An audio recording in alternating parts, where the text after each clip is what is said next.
we kind of have to do that extra step too, because we don't have a lot of the resources and connections that our white counterparts do, right? Like I would say, when I worked at ESPN, I had one person on the side whose dad was president of a major NBA team. On the other side was a girl whose dad was CEO of a Fortune 500 company. She got her job because he played golf with the president of ESPN. Right. That was not my experience. I went on ESPN.com/careers and I got through. So it's like now, because I'm in, it is my job and my responsibility to make sure that even though I'm lifting as I'm climbing, that I'm helping to make sure that people are also ready and they're playing up to their strengths in those positions as opposed to going in blindly.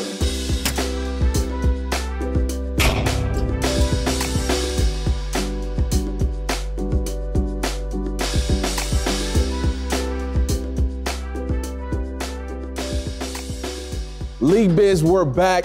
I'm your guy, Dennis Boateng, and look, we're gonna just hop right into it. Omar, my guy. What's up? Talking about fashion architect, sneaker savant, Yeezy Lab, now you're doing your own thing. Yep. When did you fall in love with creativity? Oh man, when did I fall in love with creativity? It started, both of my parents are from the islands, from Jamaica. And, when they came to this country in the 70s, and I was born in New York, so never understood why Jamaicans migrate north because it's freezing cold.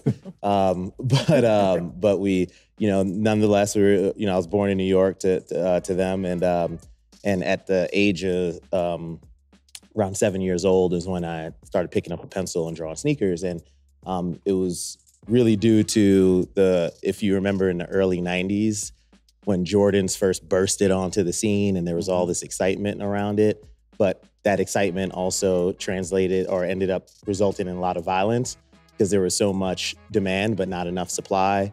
So kids were getting beat up, jumped, murdered, killed over their shoes. The famous Sports Illustrated cover where it's your shoes or your life with the gun on it. And that scared the hell out of my parents. They were like, whoa, hold on a second. We're not buying these shoes if this is what the outcome could eventually be. So they told me no. So I picked up the pencil and started drawing sneakers. So if I couldn't have the real thing physically, then for me, drawing them on paper was satisfactory enough for me in my mind. And I would say that was where like the true passion for design and footwear came from. And I had no idea where it could eventually lead to. So yeah, that was where the creativity came from in that. That's good. That's good. Yeah. Tara, a legend that sees legends. I mean, we're talking about some of our favorite characters whose personalities are larger than life. Shaq, Ernie, Chuck, Kenny, we all love them. But when did you know you had a gift in seeing talent? I don't know that I ever saw it as a gift. I more recognized that I had a passion for it. I make the joke a lot that I grew up on a Little League ballpark because my little brother played baseball and he was in every tournament, every league, all-star, travel ball. So very early on, I was into baseball and sports and watching. And then when I started my professional career, I knew that I really wanted to work in sports. And just along the way, the trajectory of it all started to hone in on having good relationships and being able to form really unique relationships and partnerships with some special people who like to entertain and make us all laugh. Yeah, no, that's amazing. Shaina, Miss, I started with a text group to now having a large organization that puts people in positions to be able to work in sports. Tell me about that.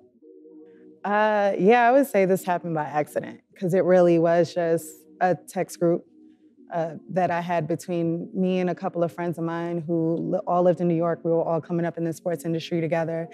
And it just continued to grow. People kept adding their friends, their coworkers.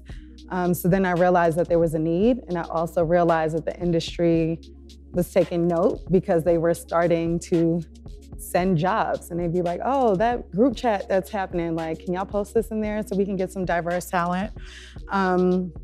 So yeah, it grew into what it was. I too am first generation, and I don't know why my parents decided to move to Queens. They're back on the islands though, but you know, and as a true first gen, I think my parents think I'm unemployed still because I'm not a doctor or a lawyer. But yeah, I love what I do, and I'm continuing to find more and new creative ways to make sure that, you know, people who look like us are not just getting opportunities, but we're staying in those opportunities, we're growing in those opportunities, and we're getting access to more and more opportunities. And whatever data plan you had, we all need that. Look, obviously we're all here because there's something that connects us, right? And that's basketball. We love the game, but when did you guys fall in love with basketball? For me, I kind of grew up around it. I had an uncle who was recruited from the islands to play at UNC. Played at UNC and then coached at UNC and coached some dude named Michael Jordan. So that's how I kind of grew up. It was like, I thought that was the only sport. And growing up in New York too, right? Like, we don't have a lot of football in New York because we don't have grass. So it's like, you grow up playing ball, you grow up going to like all the street ball stuff. So that's what I grew up around. That's what I loved. I really didn't get into other sports until I got to college and I realized that there's so much more out there. But yeah, like as a born and raised New Yorker, it was always basketball for me. I am a Knicks fan, and you know, that's probably the most toxic relationship that I have in my life right now, but we're working through things and hopefully, you know, I can be a happy Knicks fan one day, so. Omar? You know, when you grow up, you know, as a black kid, you know, boy, young man growing up, you think you're going to be a rapper or a basketball player, right? So like, you know, that's there until you're not, until you realize, okay, I'm no good at this rap thing and I'm not tall enough to play basketball. But for me, it was the Jordan era, right? Like just I can remember on Sundays watching NBA on NBC with my dad, watching the Chicago Bulls games, Bulls, Knicks, Bulls, Pacers, you know, in those rivalries. And I remember, you know, when they were winning all those championships, like recording on VHS tape, like the parades on WGN, because for whatever reason, WGN was just like everywhere. We had moved to Florida after, you know, in like the early 90s. And we got WGN there, so I could watch all the Chicago Bulls games. So I just remember just being glued to the TV and watching MJ and, you know, just being so, I don't know, just blown away by what I was watching on TV. So for me, that's where it all started. I'm a, you know, diehard MJ guy. Oh, that's good. Now that's another conversation, you know, GOAT conversations. Yeah, but there's only one GOAT. Let's be clear. It's MJ. Look, that's on Tara's show. Okay? All right. Heard it a couple times. Yeah, Tara.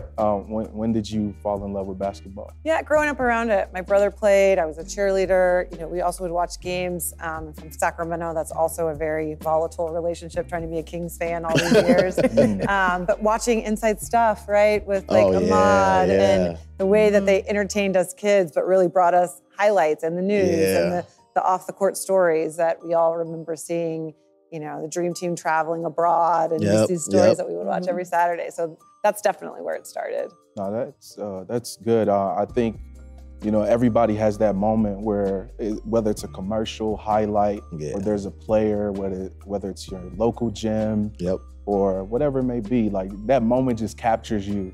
And then you start dreaming, like you're giving people opportunities or designing sneakers. I mean, I think there's so much beauty within the game that people can use to reach their goals and dreams. Right. But before you get there, you're gonna go through hardships. Yep.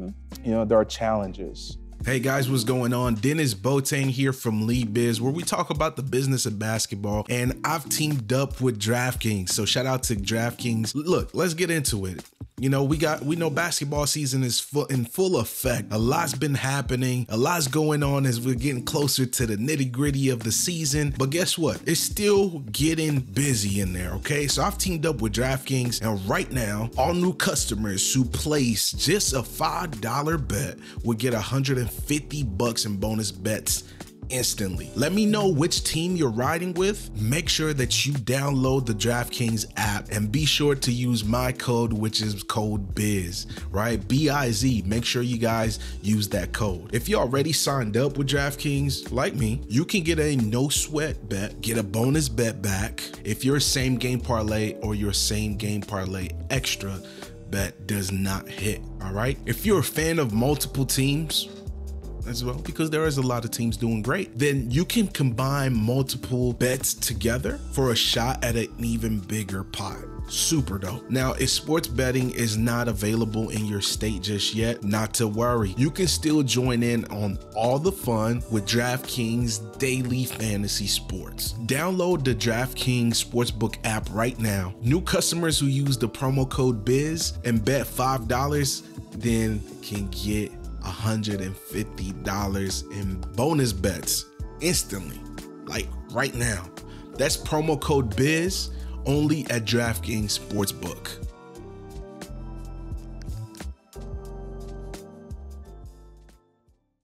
Tara, what are some of the challenges that you faced, getting to where you are today? So, I was born in the late 1900s. That's when I like that. a little bit older than I look, I think. But back then, there weren't a lot of women in sports. I mean, it really was different than it is now, and not that we're even close to the place that we should be in terms of equality and equity. However, there used to be a time when I would often be the only woman in the room, the only person of color in the room, or not even have a seat at the table. And now it's different. We're leaning into it. Like I said, the numbers are not anywhere near where we need to be equitable. But those were challenges early. I got my undergraduate degree in comparative literature, and then my mom was like, what do you want to do with that? And I went and got my master's degree in sport management. My mom's like, oh, you want to be a coach? I'm like, no. But at the time, it was really important to me to prove that I was serious about the business of sport, that I was really there about learning and being successful on the business side, not because it was a good time or not because at the time, women reporters weren't always even allowed in locker rooms. And there was always just sort of this question of, what are your intentions of working in sport? Do you know enough about sports? Are you really a sports fan? Can you hold your own? So I thought the more knowledge that I could gain, that I could be taken more seriously. Unfortunately, now I think that things have gotten better. There's still certainly challenges for women as we're in this industry, but now at least we can, see one another, we can lean across, we can share stories, we can support one another, and certainly see each other and go, okay, if she can do it, then I can do it, and I can go even further. Yeah. Can you speak to that, similar experiences? Yeah, definitely. I've been in the sports industry for 16 years. I've worked everywhere from the team side, the network side, the agency side, both talent and media agency side. So I've definitely seen my fair share of being the onlys in the room, or especially the only Black woman in the room. And even, I always tell this story, my first day working on the team side, and it was actually like my first job, right? Someone from HR comes into the room, specifically speaking to the women, and says, like, you all are not allowed to engage with any players or anyone on operations. You're seen as a liability. If we see you out with a player, talking to players, having any engagement with players, you will automatically get fired. Wow. There is no question about it. And to me, that was crazy, right? Like, I came from a D1 school. I was friends with a lot of athletes, and I wasn't in the industry to be that person, right? Like, for me, I had loved the business of sports, honestly, since I was in high school. Like, I had taken a psychology class, someone talked about that job, and I was like, that's cool, and that doesn't require me to sit behind a desk and do something boring. I can do that. And it doesn't require me to play, right? Like, I want to be in sports, but I don't want to play. So, great, dream job. So to hear that as your first job coming in was definitely disheartening. So I think that's one of the reasons why I continue to do what I do with MIS, because we're helping people get jobs and opportunities, but at our core, we're a community. We are a safe space for people who look like us. I like to say we're the biggest ERG in the sports industry, but it's for people to have that safe space, especially within our group chat, that you can talk to people who are going through the same experiences as you and not be gaslit as to why your experience isn't real. So.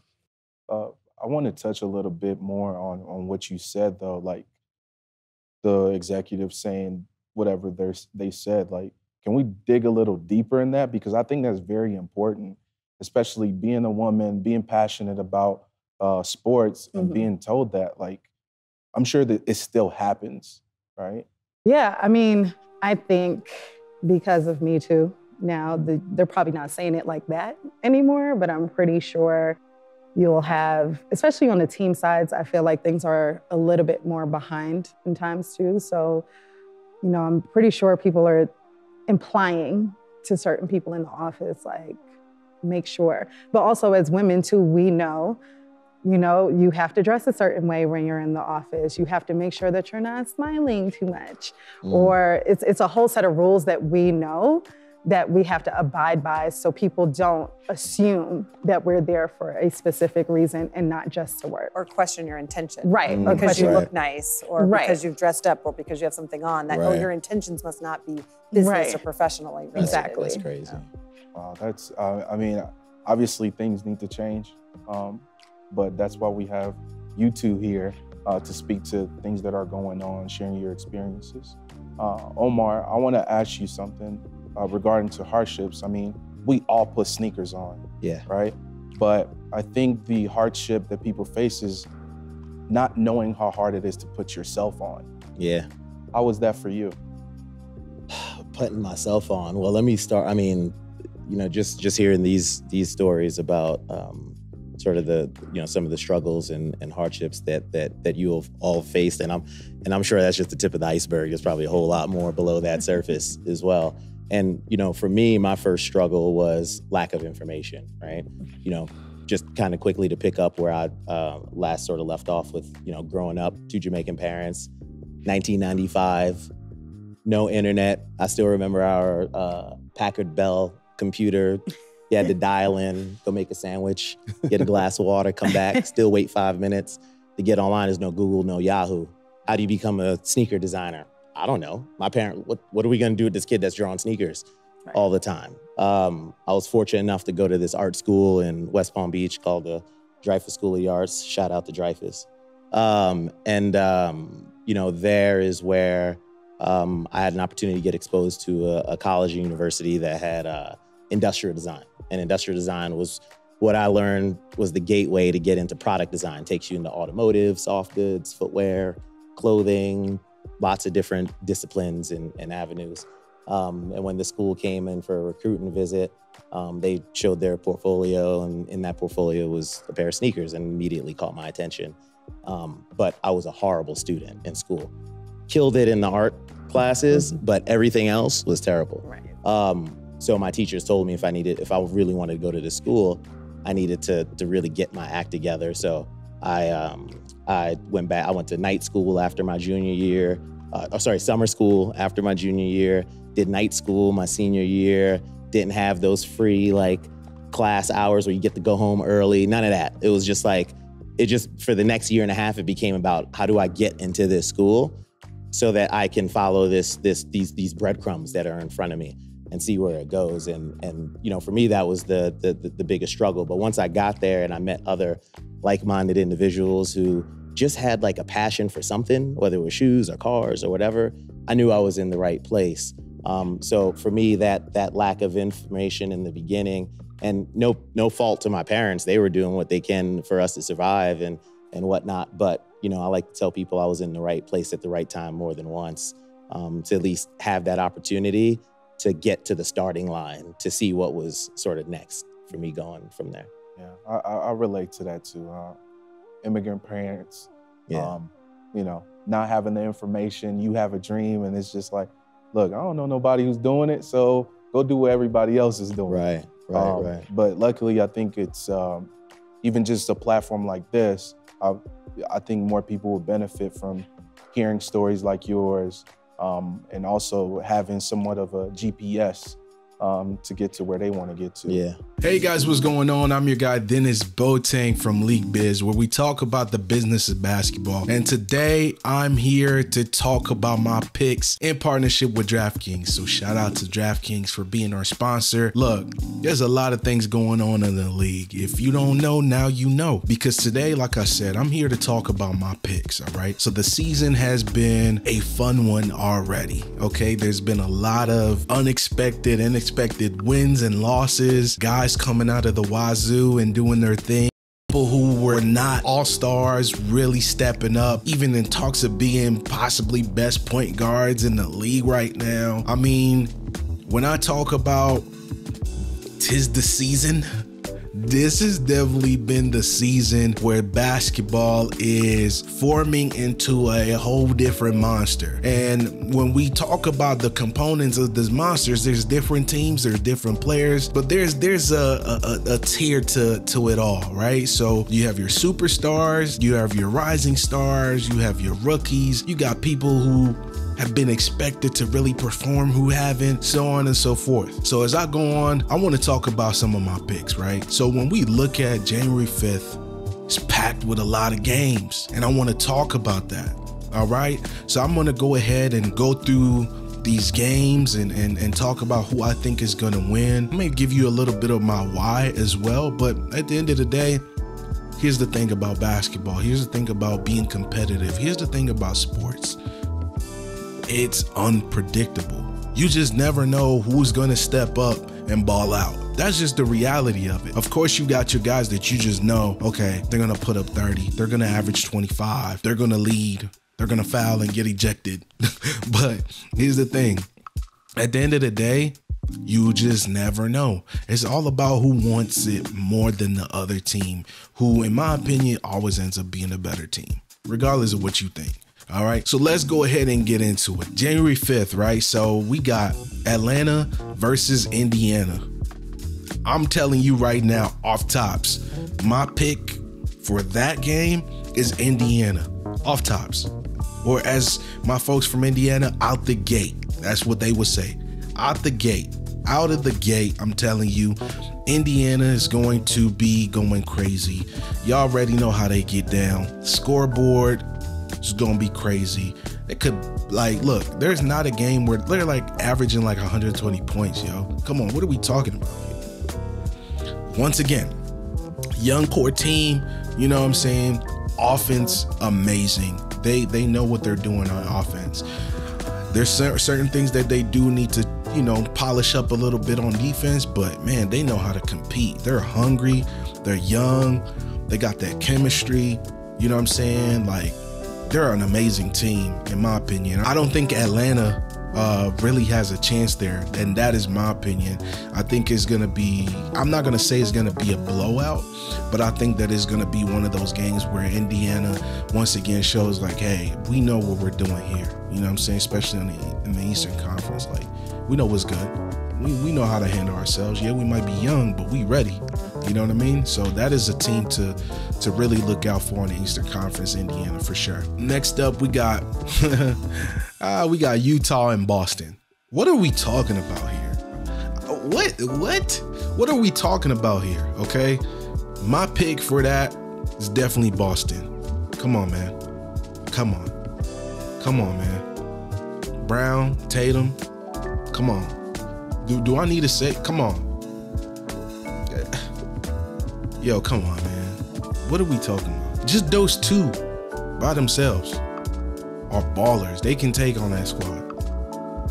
No disrespect to Utah, but it ain't, nah, bruh. It's not happening. Boston is out here playing with a vengeance, okay? They're like, we're young, we're paid. We got a squad who covers on both ends of the court. Offense, defense, we got it. We got pieces. What's going on? We came here to ball out. Y'all try to laugh at us, you know what I'm saying? Y'all try to, you know, count us out. We'll show y'all, you know what I mean? Like, I think they have a super solid team, in my opinion. Like, what are we talking about? All right, next up, we got Washington versus Cleveland. I'm going with Cleveland. I'm going with Cleveland. I mean, Cleveland got some ballers, yo. You know, you got Mitchell in there. You know what I'm saying? I feel like he's one of those guys in the NBA. He's one of those talents. You know what I'm saying? Washington, you know, you got guys who are struggling there. I think, in my opinion, as I've watched, you know, a few games with them, it's just like, man, I don't think that, I don't see the chemistry there. I think they're still trying to figure out each other's game. I think they're still trying to figure out their flow. And come on, it's kind of, man, it's been past time, okay? And I know this is the first season with a new core group, but yo, come on, what are we talking about here? You know, they need to figure it out like sooner than later, okay? But when they do have it together, they can ball out. They have fun. I think they're a fun team to watch whenever they got it together. But I think, you know, Cleveland is gonna pull this one out. Blue collar team, they know what they're doing. You know, that's my opinion. So guys, you know, we've been talking basketball here. I've been kind of giving my opinion on what I think is going to come out of the outcome of these games, these matchups. I gave you my picks. And if you would like to do the same, you know, you can go on DraftKings Sports app. Make sure that you use code BIZ. Make sure you use code BIZ, okay? And that is all for the picks today. Thank you so much. You guys know who I'm rocking with. A big thank you to DraftKings, and you guys make sure you go in there and make your picks too, and for an opportunity to possibly win. So make sure you pay attention. Shout out to DraftKings. I'm Denis Boateng. Peace. Shaina, I want to ask you a question regarding to representation. Once again, like I said, we have this platform where we're doing what we're doing, but do you think that as a whole, are we doing enough?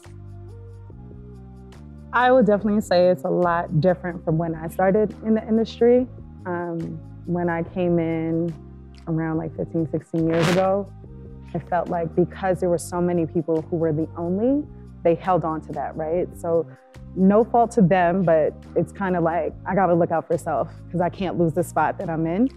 I feel like now, because there are more of us and there are more of us in senior positions, you are seeing more lift as you climb, and especially because of organizations like mine and other similar organizations where we can continue to help each other without the gaze of being the only in the office.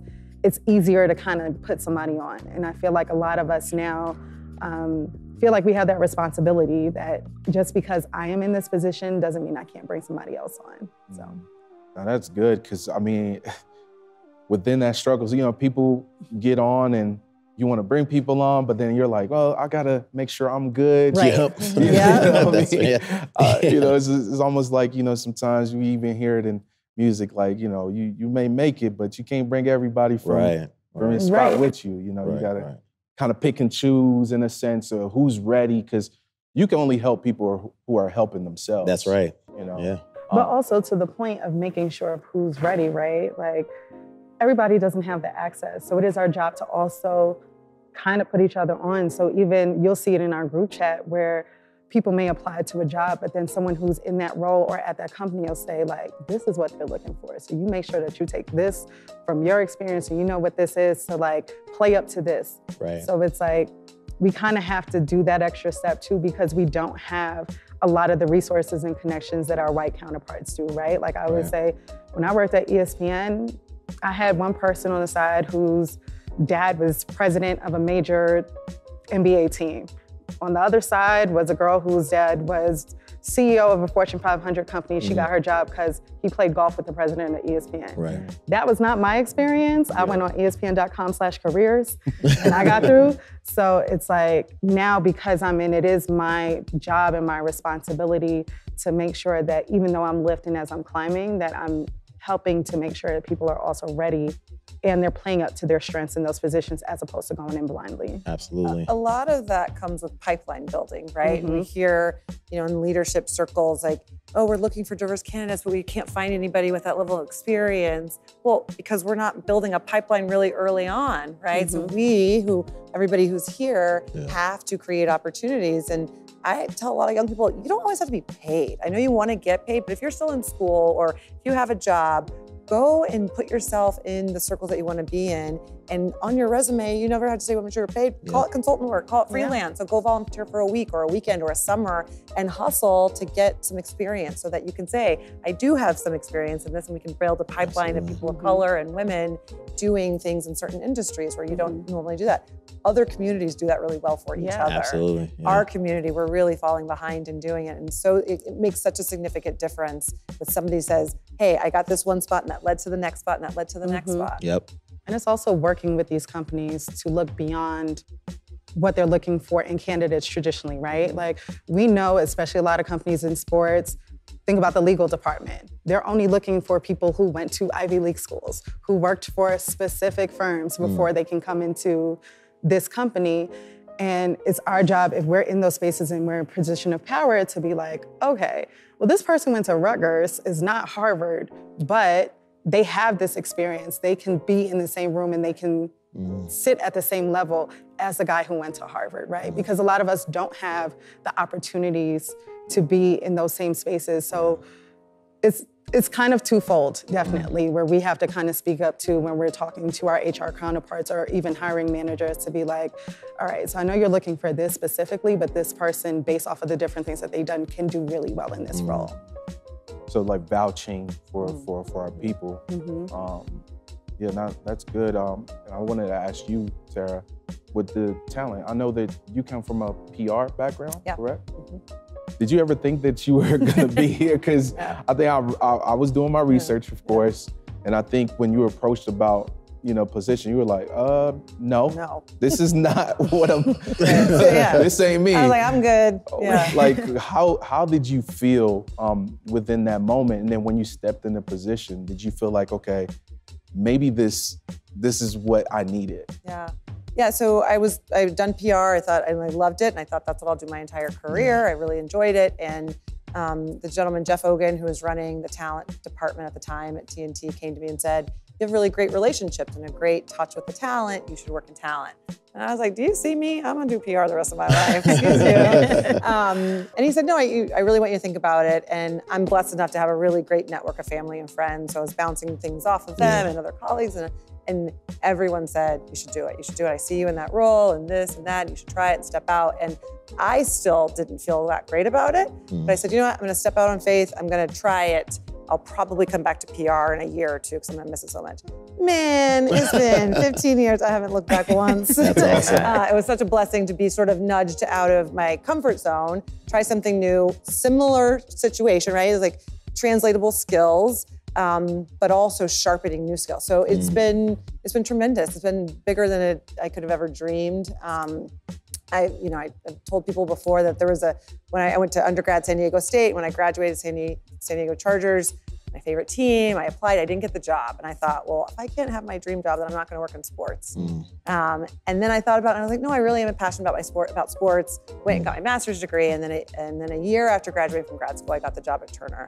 Something that I never even thought of or knew existed really, a network job like that. And it's been amazing. It really has opened up doors and opportunities that I didn't even know could exist. So it all came from sort of being nudged and people looking out. And I have to say, I help oversee our diversity efforts at TNT.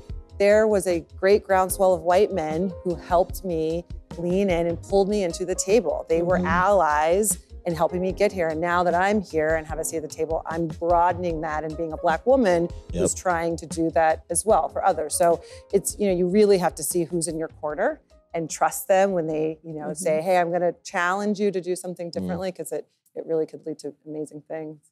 That's cool. That's really good. That's really good. Omar, obviously you've been in the rooms, you've worked in these, corporations, and now doing your own thing. Yep.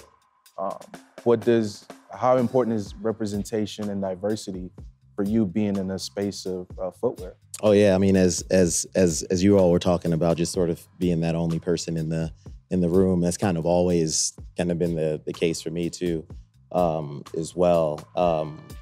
You know, when I first got started in this business, you know, one of the things I felt like was always kind of my strength was just my ability to network and connect with people, and was the one thing I felt like I could control was at least like sort of, you know, starting to like build a relationship with, or building relationships with people.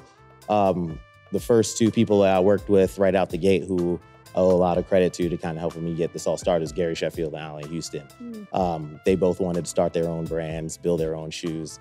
Those projects brought me to China for the first time, where I got to really see the big machine of how footwear is developed and created, the full value chain from start to finish, right? Design is that much, and then there's all this stuff that happens below or behind the scenes that not many people, much less many people that look like us, get exposed to. So, you know, and having that experience and spending, you know, 15 years in China, living in India for 3 years, running shoe factories, started factories here in the state, Brazil, Argentina, South Korea, Portugal, building and developing shoes for brands from Rockaware, Supreme, working with Jay-Z and the Terry Cruzes and the Jose Bautistas and the T-Pains and whatnot, and always very much being that only sort of, you know, black person in the room when having these conversations, whether I'm in a place like China or I'm here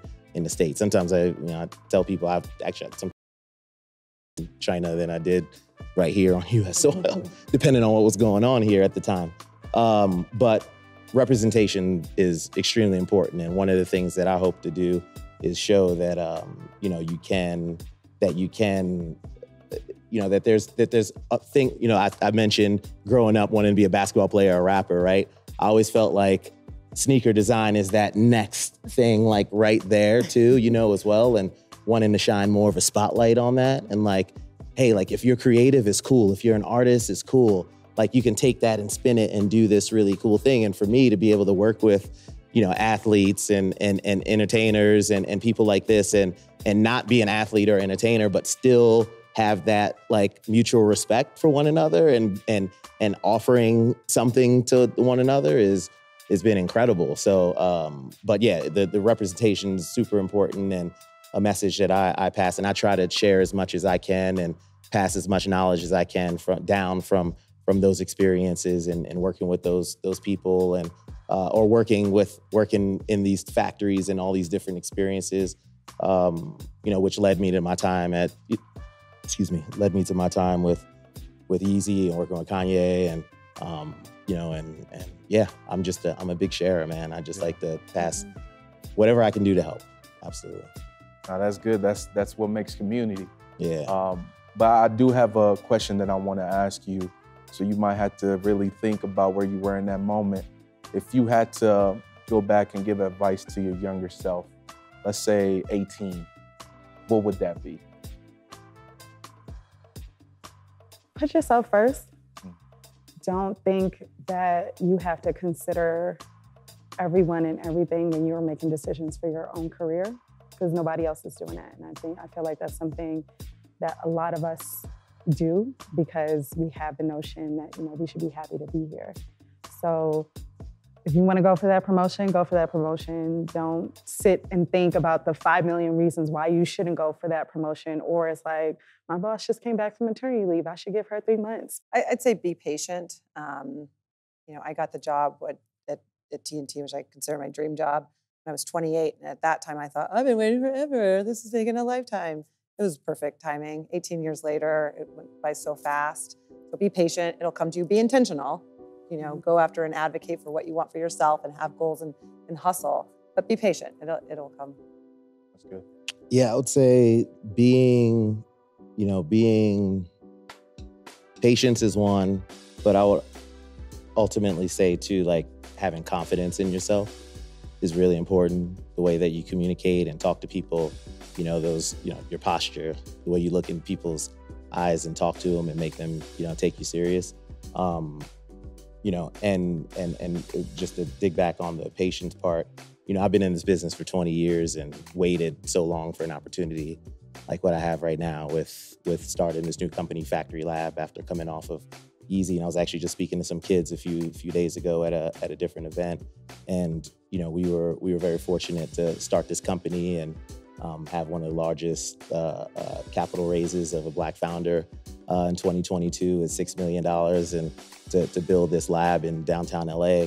And you know, that patience is what I think brought me to this point, right? Like being able to patience, listening, absorbing, taking it all in, right? And just knowing that if you're truly passionate and love what you do, that I honestly truly believe that you will, that making it, or whatever you want to call it, it's coming, it's gonna happen. So yeah, I think patience ultimately is you know, it's one of those things that I would say on that. Yeah. That's really good. Well, guys, I want to thank you so much for your time, for what you've shared with us here today. Just the platform here at LeagueBiz. It's all about us sharing and putting out information that people can literally utilize to be able to interact and exist in the business of basketball. So, Shaina, thank you so much. Thank you. Tara, thank you. Omar, thank you so much. Well, and that's all. LeagueBiz with Denis Picks. Thank you. Thanks, guys. Man, y'all are the GOATs. Like, for real. Thank you.